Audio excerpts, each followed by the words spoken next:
friends, I'm Rick, and this is your seat at the table. It is Sunday morning, and we have a little bit of a rainstorm going on outside. Much needed rain. It has been so dry here. The ground in my yard is like powder. It's crazy. My tomatoes have done poorly this year. I'm just saying they really have not done well, and that is kind of the nature of the, I guess, the so-called weather change, weather problem we're not having problems with. They're climate problems that don't exist or whatever. Anyhow, so we're continuing into cycle 15 and getting down to the last couple items that we're going to wrap up the cycle and then move on to the next cycle. So I created as part of your house, you initially land and set up your colony, and aside from your would-be military defense ministry, you also have your version of the Secret Service, Protector Service, the Watch, whatever it is you want to term it and call it, it doesn't matter.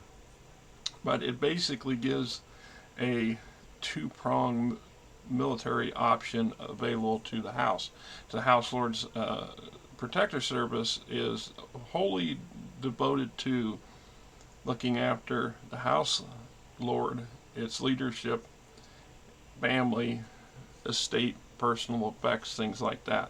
So this is where this grows, and over time it develops into a pretty robust force.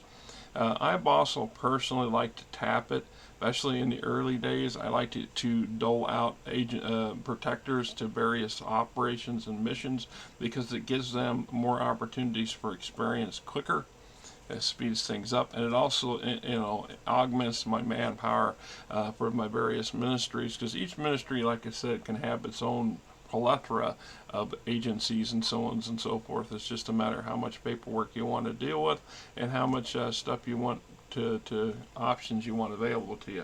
So in the case of this one, we have Dirk Gambandi, who is now the chief protector of the Fairwind Protector Service, or chief of the Watch, and he seeks to negotiate with these street samurai who've been putting on a martial display in the street, and we never know for sure just how that's going to grow. It should not be a violent affair, but when it comes to rolling percentages, excuse me, one just never knows what the dice is going to do. So I'd already set up Dirk Gamboni's stats, and then I got the leader of the pair of the samurai and got his stats based off of rolling using the creation rolls or system that's in here, and it takes into account the House Lord's negative 50 modifiers for being a squire, because once again my protector service is not the best. They're not the most experienced at this moment, so I don't want them running up against elite people that can just clean their clocks, because that would be detrimental to everything and be a pain, a problem, right? So the game is is tweaked to try to avoid that sort of thing. And so in this case, ironically, the samurai, though, is slightly more experienced, which is to be considered. He's considered the master of the two, master and apprentice kind of scenario with these Ronin street samurai.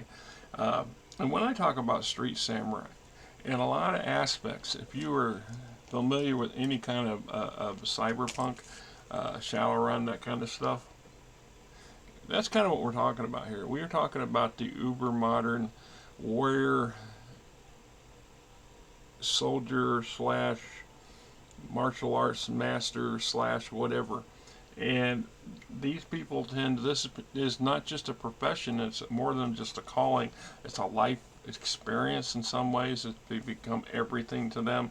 I don't know, another variant of the Jedi, depending on how you want to look at it.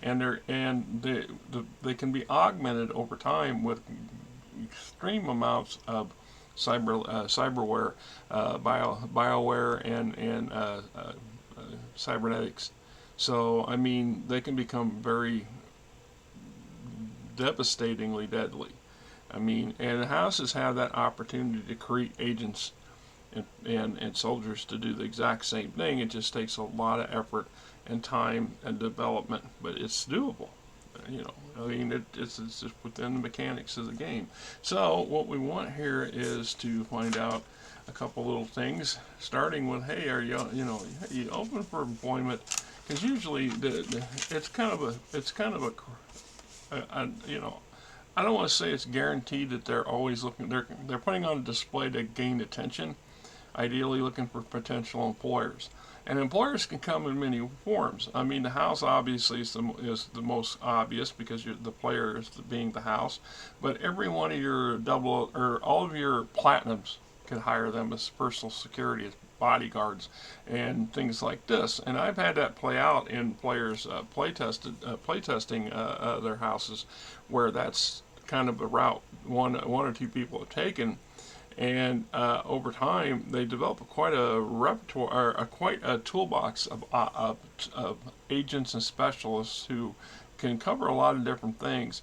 And with a little creative use of these folks, once again, this is a street samurai who's obviously got some martial skills and some combat skills, and those are skills that could be taught in a dojo, because that's kind of what he or she is doing in the first place. Because being the master and having an apprentice, they are teaching their skills to their follower, and so this could be progressed to a scale that could once again be available to the house. It's not unlike the Shadow Sensei that my house acquired as a technician that came in, but from a different path, right? I mean, it's just a matter of how you want to look at it. There's actually entries in the core book somewhere in here on those possible quote classes of characters. So it's like in the case of the Street Samurai, I do believe I have right here. Here's Knight and Ronin Knight, and Samurai and Street Samurai entries for both of these as a class, if you want to look at it from that perspective. So what we want to do is a basic negotiation. My first obvious one is to impressive display. Are you looking for work? Now, the Street Samurai has a plus 22 versus the Gamboni's plus 13. So in reality, Gamboni starts out with a negative 9 because of the differences between the percentages for his roll. So then I'm going to roll a D100 with yellow being the 10s, and subtract 5 or 9 from it. So, and I get a 14. Good Lord. So that's going to be short and sweet. 14 minus 9, of course, equals 5%. And of course, no, they're not looking for employment. They're really against it. This gives them a negative 25 too. So now I am at a negative 30% for Gamboni's next question. Let's see. Do you have an employer? Because sometimes that's just it. They're just traveling, and they're putting on display to get some attention, or get some coin, get some people toss them some loot, and move on to their next destination, or maybe they're just wandering around. Let's see. So 46 minus 30 is 16. Yeah, so 16% is, oh,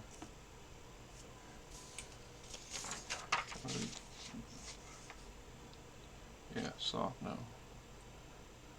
So the answer is soft no, which is negative 5 in addition to the negative 30, and yeah, it just adds up. This is where stuff gets compounding. So now it's getting harder to get any positives. So we're already at a negative 35.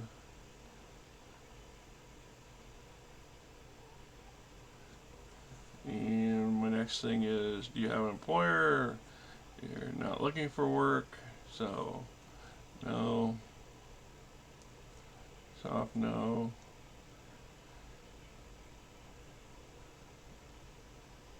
Are you leaving soon?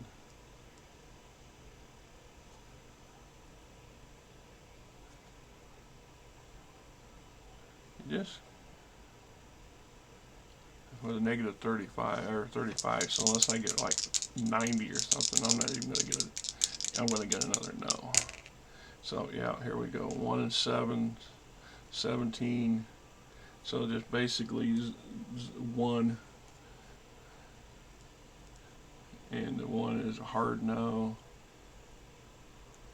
So this basically adds another negative 30. So now we are at negative 65%. And at this point, the questioning and the negotiate would be a negotiation is over with. And I didn't really gain anything of value. I know that they're not looking for employment, and that they're not employed by anybody currently in the neighborhood that I know of, or they're, at least that's what they're saying. And are they leaving soon? And the plan says hard no, so that they're intending to stick around a little while. Why? It's hard to say. Maybe that will play itself out in an event further down the line. But that's kind of the way this thing, can work out. So in the aspects of a couple options, if the Street Samurai stick around, other events can crop up that can be re-segued back into, once again, approaching them as with an attempt of gaining them for employment, or to employ them in some way, or to allow one of your platinums to do the same thing. Or you can have an incident where, if depending on the kind of roles that pop up, the events and stuff that could be written in such a way to say that, oh, well, the local thugs are doing this, but they run afoul of B, blank, or fill in, they run afoul of fill in the blank. Well, then I could choose to say the Street Samurai decided that they don't like the street punks, or the punks approach them in the wrong way, and the Street Samurai is proceeding to clean their clock. I mean, it's just a possible scenarios of how that can go down the road. And so what we do know is,